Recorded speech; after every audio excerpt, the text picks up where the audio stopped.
Chapter 8, Disturbance and Discordance. Bard listened to the music and internally began to imagine playing the notes that would harmonize to the song of the forest. The more he listened, the more he recognized that the song was incomplete, missing a vital yet unnoticeable part.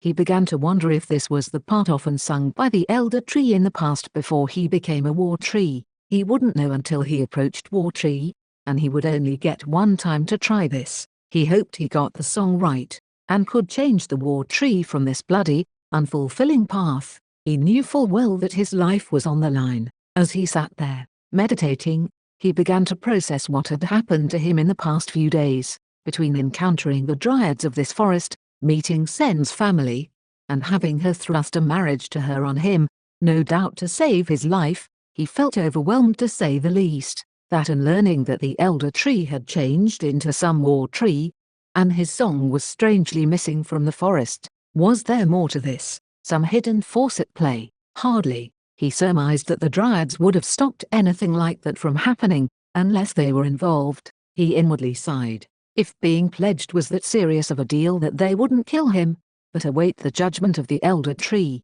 He wasn't sure what it all entailed, but it would be far more than what humans called an engagement. Sen seemed smart, but naive. He wondered if he would really be required to marry her. Would the dryads honor the elder tree's decision? If it was his death, oh yes, without a doubt, but to be allowed to marry Sen, he supposed he would have to face this life event eventually, but this was a bit too absurd. To be fair, he did find her cute, and he had no idea if he refused the pledge if that would mean his death, or perhaps hunted vigorously by the dryads of this forest. That would be a pain. However, she seemed a bit young, perhaps a bit immature sometimes, and with the long lifespan of dryads, he would die whilst she lived on. The more he thought about it, the more his head hurt. In any case, he would have to ask her and perhaps her grandpa what all this entailed.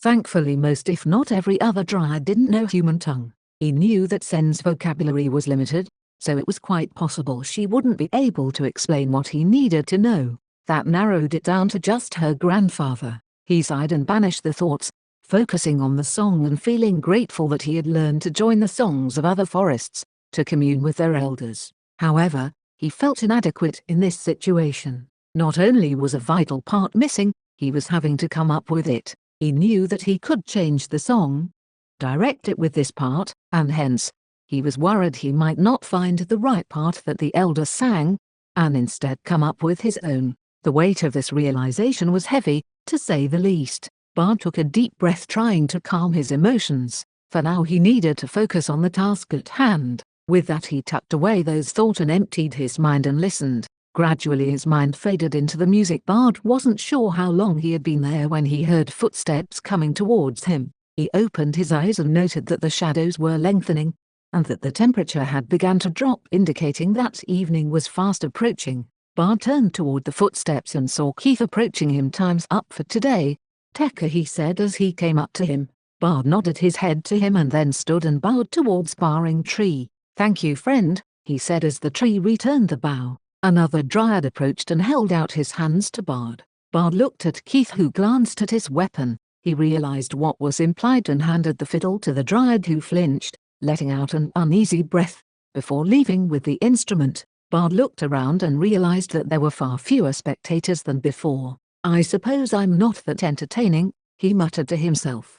He was led back to his quarters where a delighted Kai anxiously awaited him. Not even a few steps into the cage, and the oversized wolf pounced on him, licking his face happily. Yes, I get it. I'm glad to see you too, buddy. Now move over, you weigh a ton," he growled out the last part. Kai stepped off, but not before pouting. "I can't help these accommodations, and I certainly do not think they would allow you to come with me, and frankly it's not that much more exciting. I can promise you that."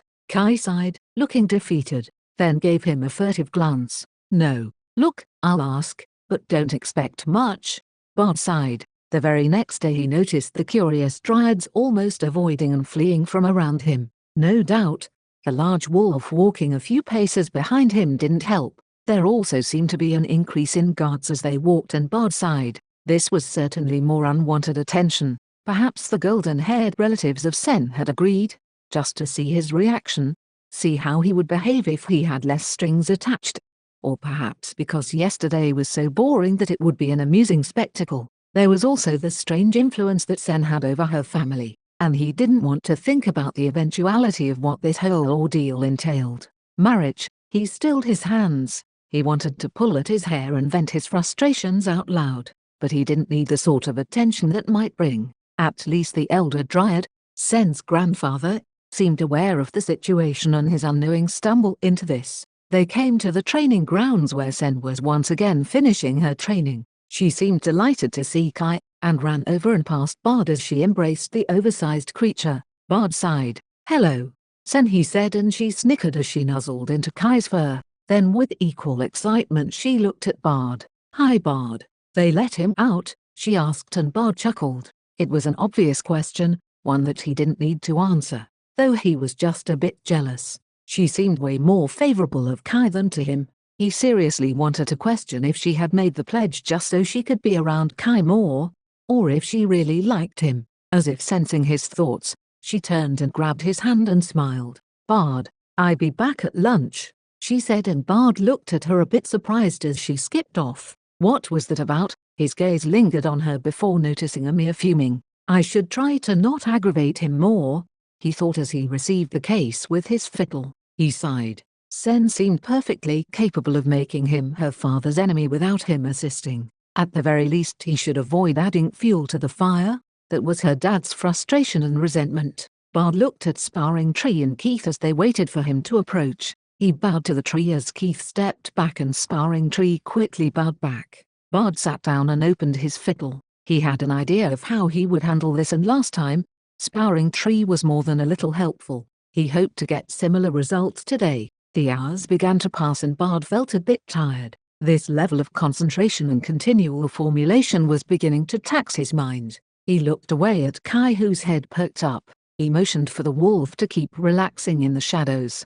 Then he noticed a bird fly in. Bard's eyes watched it fly over before circling around Sparring Tree and landing on one of its branches. It let out a few chirps before flying away. Bard wouldn't have thought more about it till he looked around at the others. The dryads, who seemed the most trained and experienced, were whispering, or looking like they had just been slapped in the face. Was that little bird a big deal? "Where is Keith?"